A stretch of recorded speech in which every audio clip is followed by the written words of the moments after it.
thank you very much for joining us on Pull Up a Chair today. I'm really looking forward to this conversation because we're going to cover private sector, government, banking, which is a very important sector for the UK, as well as technology, which is something that I'm quite particularly interested in. But can we just start with a very simple question? What does sustainable growth mean to you? Well, morning, Bina. Thanks very much indeed for having me. So sustainable growth for us and me is all about our customers. It's all about helping our customers to achieve their goals. And we have a very wide range of customers in our business. We have individual households and we provide mortgages to them. We have small and medium-sized business customers across the UK, and actually one of the largest car finance businesses in the UK. And so we're all about helping our customers achieve their goals by providing financing to them. And of course, what we want to do when we think about sustainable growth is provide financing to our customers, which helps them to meet their targets to transition to a low carbon economy. Thank you, William, for that. Can I just maybe take a step back? We talk about the challenges for business to meet the needs of people, planet, and profit. I just would love to get your perspectives on that. So at the end of the day, all businesses will only thrive and succeed and be successful in 20 years' time, and of course have made profit in 20 years' time, if they are addressing the future needs of the planet. They will not be businesses in 20 years' time. So it's an absolutely core part of every business to think about how they're going to achieve that. How are they going to be profitable and deliver value to shareholders, but how are they going to grow sustainably and meet the very significant challenge that we all know we have around our planet. And of course, in order to be able to continue to do that, businesses have to innovate. It's all about innovation. If you do the same thing year after year, you fail. But if you innovate, you will succeed.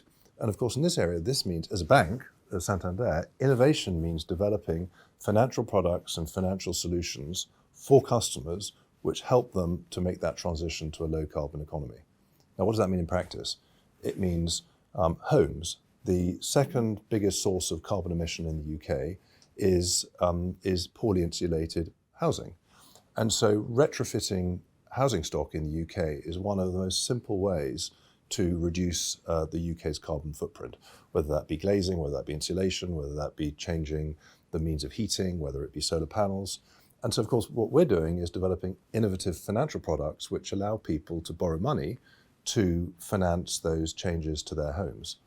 Cars, the transition to EVs, one of the core businesses we have is financing auto vehicles. So we have financing products now for EVs and for all the consumers who want to buy their electric vehicles. And then, of course, the same thing for businesses in the loans we made to them. And that's what it's about. Innovation, continuous change, striving to deliver value for customers. And what I think is really lovely about that is how you empower your customers to make the decisions and choices that actually meet the common goals that we're all trying to align to. So you're an investment banker by background, and you left the private sector to become business envoy for the Prime Minister Theresa May to rebuild relationships with the city. So there's a lot of conversation around the role of government and business and how we can collaborate more. So I'd love to get your reflections on that. So it was a privilege, actually, for me to spend time in government. And actually, it was an education also. I think one becomes a much better business leader by having spent time in government. And of course, understand the pressures that governments are under and the frameworks in which they need to make decisions, and indeed how Whitehall and the civil service and how policy actually gets made. And the pipe, actually, which policy goes through is a very small pipe. So it's a very big Whitehall operation. But actually getting policy developed, agreed and turned into legislation is a long, complex process.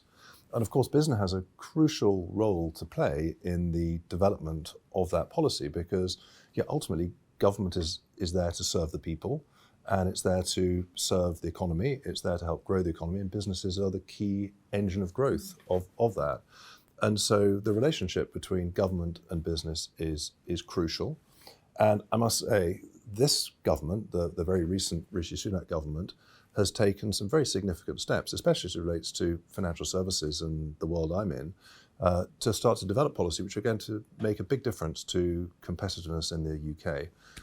The package of reforms announced by the Chancellor in Edinburgh was actually the first really meaningful package of policy and reform focused on financial services and focused on the competitiveness of financial services that we've had since 2010. And so it's policy like that which is so crucial and has been developed in combination with the financial services industry, which of course have been talking to government, and we talk extensively to government about that. So I'm actually very encouraged by the direction of the policy making in the government in the recent months. I just wanted to just probe a little bit further, if that's okay. You've talked about the package of policies and how government and business can really work, and the engine that that business provides. In terms of government's role in sustainable growth, I mean, we're talking about sustainable as in long term, decades. Do you have any thoughts on that? So it's a great question, because there is in reality a very significant gap often in government between aspiration and the policy that the government would like to have and the realities of actually implementing it and executing on it. Mm-hmm. And so I talk about this as a policy gap.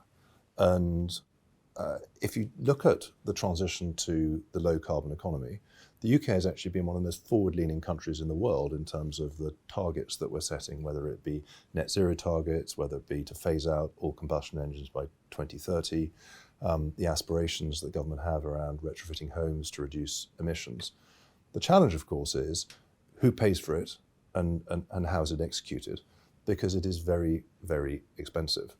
And we in business are doing everything we can to think through innovative solutions to meet these needs, whether it be the financing of electric vehicles or, in our case, financing for retrofitting of homes. But who's going to pay for it? Who is going to pay for the practical cost of a solar panel, new windows, the new air source boiler in order to reduce the emissions in a home? Because it's expensive. And in the cost of living crisis we have today, most households cannot afford it, even with the advantage of loans and so on from our organisation or other banks who are looking at similar things. And so I would really encourage the government to take the next step, which is to go from target setting and general policy making to very specific implementation steps. And certainly the private sector is ready to play its role in that, but the hard conversation has got to be had around how all this is going to get paid for. Really interesting. I can see some real parallels in business as well, because there is a lot of aspiration across businesses in terms of what sustainable growth means for them, and it will be community, it will be net zero, etc. Well, let me give you another example, actually. EV charging.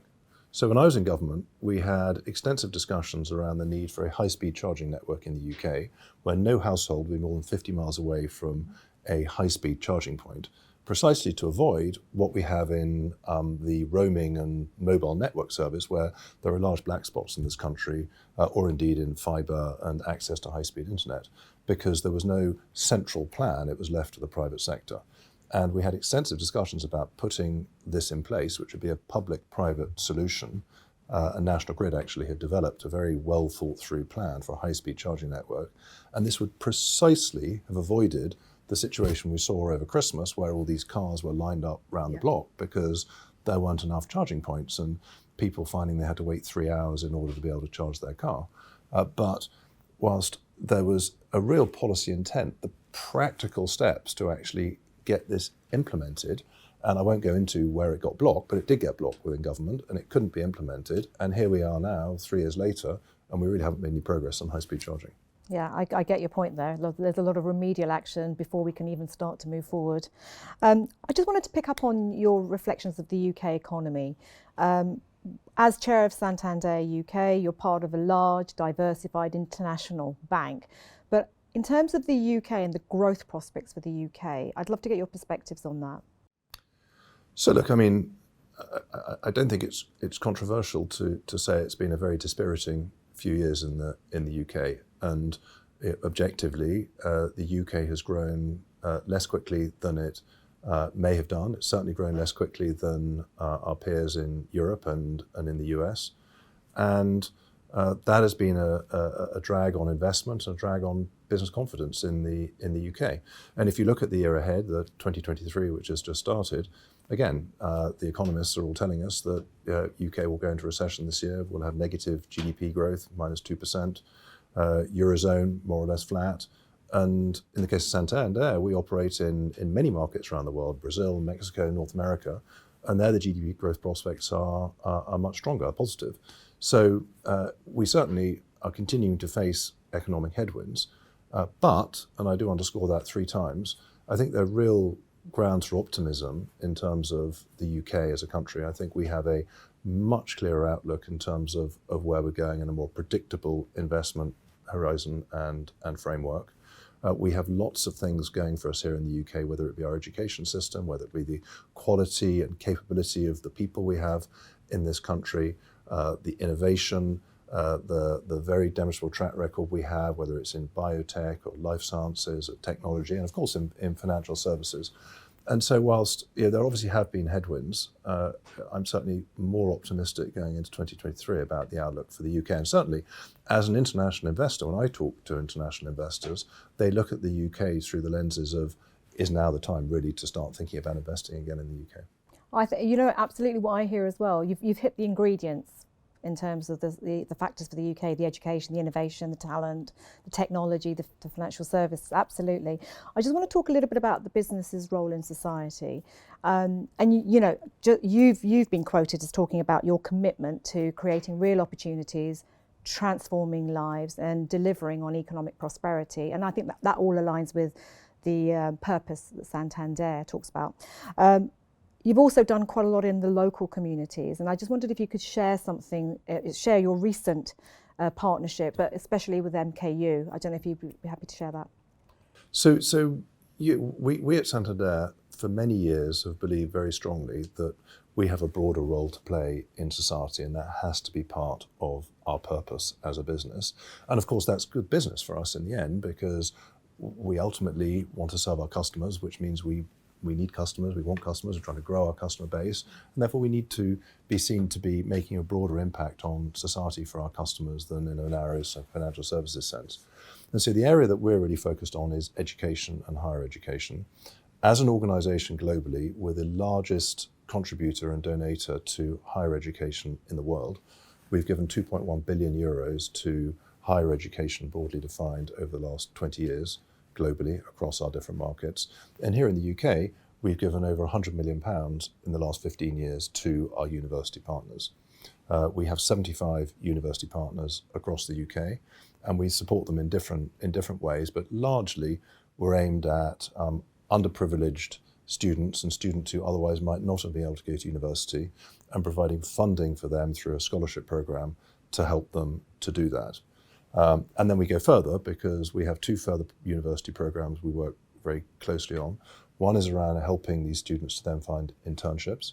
And actually we've just announced a program in Milton Keynes, which is where our new headquarters is located, and we'll open that in April. It's a big new facility by the train station, where we're going to be providing 1,000 paid for internships for students in the Milton Keynes areas with medium and local businesses to help them have the skills and so on which they need to be successful in the workplace.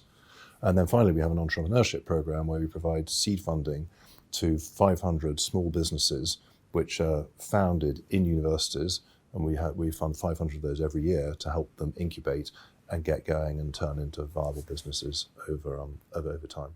Wow. Thank you. I'm going to pick up on entrepreneurship a little bit later, but you have given us some really great examples of living your purpose, and how purpose really is driving what you do in the market and the communities. I just want to talk about culture. With the scale and footprint of Santander, culture is a really interesting topic for a global organisation, because the UK will have its own culture. How do you align that with what's happening elsewhere across the global business? So it's a great question. Let me come back to the UK culture and just make a point about the global business. One of our biggest competitive advantages, and I actually think the great strength of all truly global international businesses like us, is being able to benefit from the culture, but also the approaches, the skills, the know-how of different places around the world. That's what progress is. Progress is about learning from other people and learning how other people do things, and then importing it into your business to become better yourself. And so we have a business throughout Latin America, in the US, throughout Europe, particularly in Spain. And so our great competitive advantage in the UK is being able to access the skills, the talent, the know-how from all those markets and bring them to the UK. Just as I believe the global business is stronger by having the UK as a core part of it. Many of our best people work in different places around the group. And of course, the UK generally has exported many things around the world, not least our regulatory frameworks. And so a lot of the learning that we have in terms of how to successfully operate in our framework here is very valuable learning around the rest of the world. Now, as it relates to the UK and our culture at the UK, we've touched on some of it. We believe very passionately in our purpose, and our role is to serve our customers and to serve them more broadly than in the narrow financial services sense. And this is led from the board, and we do everything we can to push this down throughout the organisation, because in reality, the people who interact with our customers are our colleagues day to day in our 500 branches around the UK. These are branches that stayed open all through COVID. The doors were open, they were welcoming customers in, and these people are truly passionate about serving customers and being able to help customers broadly meet them. And I've been to many branches and I've seen what our colleagues are doing all the time to help our customers, help vulnerable customers, help customers who wouldn't otherwise have access to financial expertise and advice. Even it's down to helping customers with technology and so on. So it's like all companies, it's important to us, but we really like to think we turn this into practice at Santander. As a UK business, how do you nurture that culture? You talked about taking the best of what happens elsewhere.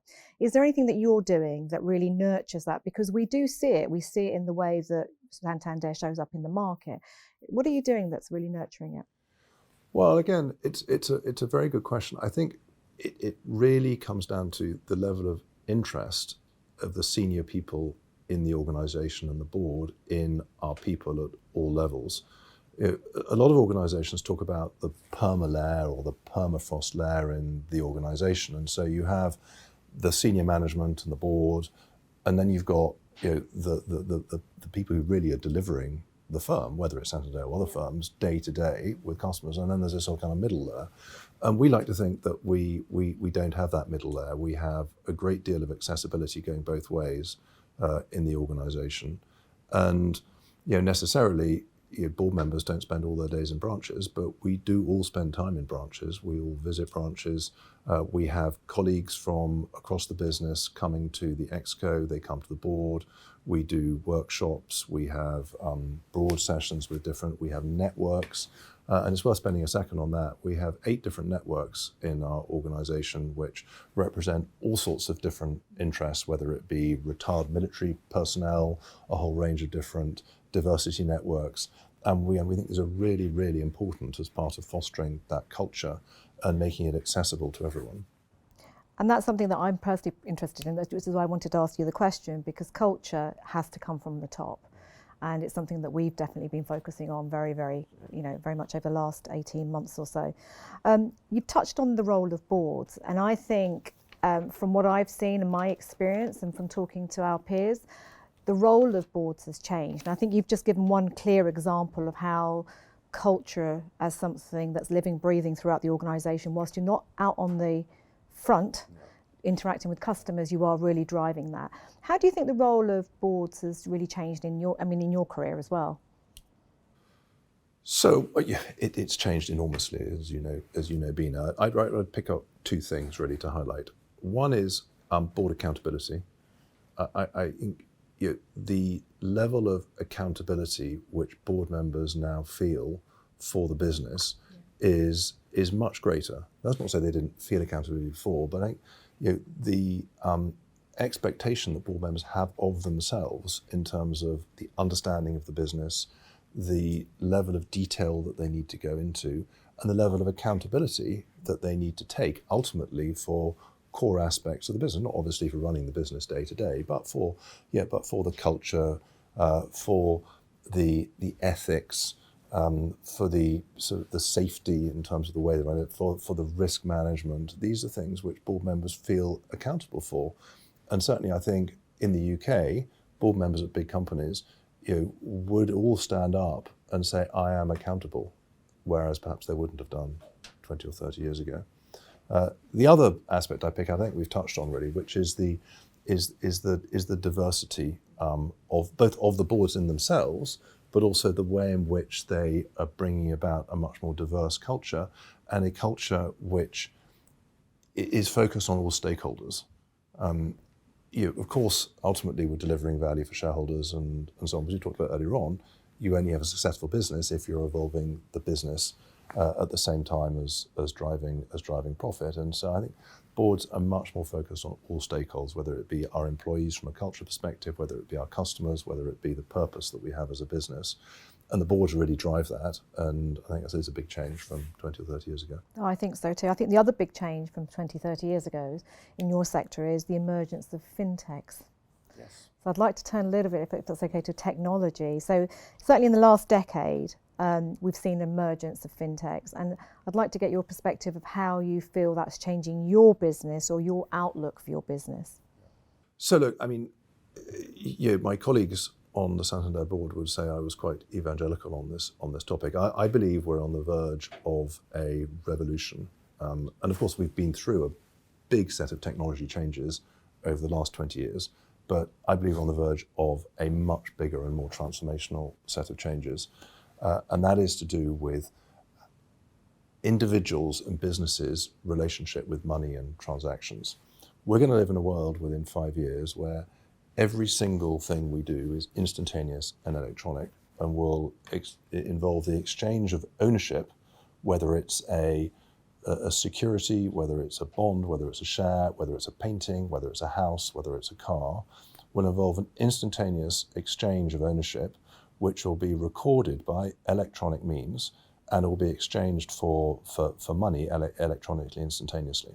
We still, notwithstanding, we all go into shops with our telephone and buy things and it seems instantaneous, there's still actually a 1, 2, 3 day settlement period depending on what it is that's being bought.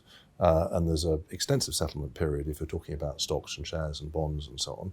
And there's a lot of paper and bits of get shuffled around which prove ownership. And the blockchain technology, which you'll know very well, we're not there yet, but the blockchain technology will allow instantaneous exchange of ownership, which will be digitally recorded, with exchange of money, which will be digitally recorded. And of course, that will involve digital currencies. And the UK is going to be at the forefront of thinking through digital currency, I believe. And certainly the City Minister has talked to me and talked more publicly about the UK being in that area. And what that means is that we'll have 2 wallets in our bank. We'll have a digital wallet, which will have digital currency, and we'll all own digital pounds, and that means they'll have a long number after them. And one will have fungible pounds, which are the ones we have today. And that will allow us to instantaneously exchange those digital pounds for other goods that we want to buy. And banks are going to be absolutely at the center of this ecosystem, because banks are going to be the intermediaries which are going to facilitate the exchange between fungible currency and digital currency, and they're going to facilitate the transactions which allow you then to buy things, and your proof of ownership will be registered electronically. And that's just the beginning. I just want to build on the technology piece, because I know it's something that, well, not only am I passionate, you're very passionate about, and you sit on the board of a company called Celonis, fast-growing technology business. In fact, the largest VC deal in Europe last year. So it's growing fast and it's doing really, really well. We've talked about this before, what's the role of technology? So I was wondering if you would share a little bit more about Celonis, but more importantly, how its technology plays a part in delivering sustainable growth. So Celonis is actually a great example of the power of good of technology. So what Celonis does is it's all about process efficiency.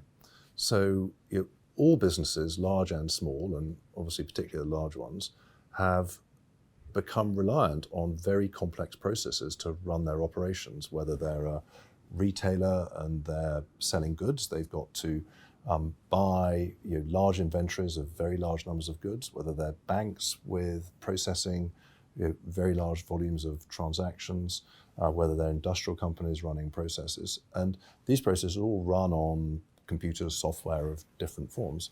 And what Celonis does is it connects to existing business processes and it diagnoses where the inefficiencies are.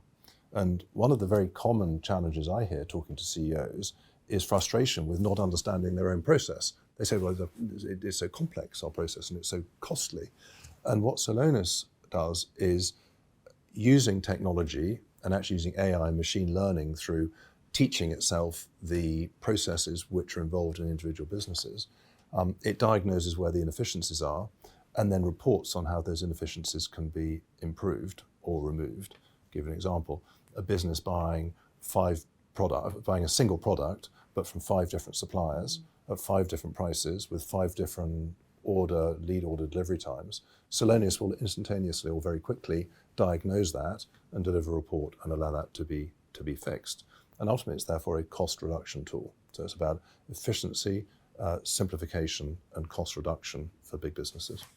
But I think the efficiency simplification piece is absolutely part of the heart of what delivers productivity and therefore sustainable growth, right? Because we know technology is going to play a very big part of our businesses. You've just articulated it in terms of fintech and what that might mean for Santander. So it's quite interesting using the Celonis example. When you talk about efficiency, it's productivity and therefore creates a sustainable growth that allows you and frees up resources to be invested. And that's the thing, isn't it? It's the sort of the ability to invest and look at the entire sort of flow through, because if you invest, you can do more for your customers, more to the suppliers. So I think it's an incredible story. Well, and we in the UK, there has been a productivity gap with many of our G7 peers for a number of years. And there are numerous reasons for this, but one of them is actually under-investment in productivity growth and technology, and indeed in equipment and machinery, which can help productivity in the UK. And I think businesses like Celonis, software like Celonis, and obviously there are others as well, are going to help to close that gap. And you earlier on in our conversation did highlight the attractiveness of the UK, the innovation that we have, the great tech businesses that we have, the talent and education system. All of those things are actually very connected, right? Because a lot of these tech businesses come out of the academic institutions. How would you like to see the UK evolve and maintain its reputation as a real creator of these disruptors? So again, we are excellent as a country at innovating and business incubation. And I touched on earlier on, whether it's life sciences, whether it's technology, we're the leader, for example, in battery technology worldwide, just in the actual science of creating a battery. And so there are so many areas. We have 3 of the world's top 10 universities and so on. But in so many areas, we incubate these businesses. But as you know, we haven't proved as successful in turning these businesses into world-leading businesses. And we look with envy across the pond at our American friends and see how successful they've been. And so what do we need to be able to incubate those businesses into more successful and larger businesses? I'd say it's 2 things. We've got to continue in this country to open our arms wide to the most talented people around the world to come and help build these businesses. We don't have a monopoly on intellectual content here in the UK. And we've thrived as a country for so many years by being such an open economy and open to talent and individuals and people from all over the world. You have to look at our society to see how that has been true for 50 years. We have to fight against our urges to shut our borders to people like this and be open to them coming in and help them come in so they can help to develop these businesses, firstly. Secondly, we need to create a predictable playing field into which investment. It's about investment at the end of the day. We've got to create a predictable playing field. And we've just had a lot of unpredictability for the last 5 years. And so it's been challenging to make, when you look at the number of listings in London and what percentage share globally London's had of listings over the last 5 years relative to the US or other places in the world. And it's fallen very significantly. I mean, I know this looking at I'm on the board of the London Stock Exchange Group and looking at the listings on the LSE. And so we have to create a more predictable playing field for investment to come in. And then finally, it's an intangible. I don't know what the answer to this is, but I do think we need to create more ambition here in the UK. Entrepreneurs in the UK and very successful business people in the UK, if you just look at the past, have declared victory at a certain point. When their business got to a certain size, they've been happy to sell it, they've been happy to do their IPO, they've been happy to go and do something else. And I just observed, by contrast in the US, that when an entrepreneur builds a business, it becomes a 10 million business, they want to make it into a 100 million business. Well, how do they want to make it into a billion business? Well, in a billion business, they want to make it into a 10 billion business. So there's more of a moonshot mentality, I think, sometimes in the US about building a business than there is here, and it would be good if that changed as well. I wonder if it's a cultural thing, that we're just a little bit more conservative. I'd like to tell a little bit about you now, if that's okay. So if you could go back in time and speak to your younger William, what advice would you give yourself? Well, there's a question. I'd say don't be in such a rush, actually. In many ways you think time is short every day, but actually you do have more time than you think. And always be mindful that you can only accomplish anything with the team and people around you. And building great teams of people with very broad bandwidths of talent, you can't have everybody all the same, is the key to success for anybody. That's lovely. Lovely, and I can see how that probably manifests in your day-to-day work with Santander as well, and the way that you work with your colleagues there. One final question. We've talked a lot about sustainable growth and what will sustain the economy, and business and communities. How do you sustain yourself? Well, I've got a wonderful family and wife and children, and so that's absolutely core to me, actually, both in my working day, in fact, and then more broadly. And I've also got a slight tendency for thrill-seeking in all sorts of different sports I do. So I think some would call them extreme sports, others would call them sports. So I do a lot of kite surfing. I do a lot of ski touring and ski tour races in the mountains in the winter. That's extreme sport to me. So I like to keep myself fit. Lovely, lovely. Look, I just want to sum up today. Thank you so much for joining me on this podcast. I think we've taken away quite a lot from you, actually, in terms of how you empower. So your purpose is allowing you to empower, whether it's your colleagues, your customers, your communities. You talked about accountability and responsibility, and I think as boards, we all feel that it's just much more magnified at this point in time because the expectations of ourselves, but also the expectations of the broader stakeholder group, it can sometimes be competing. So navigating that is quite challenging.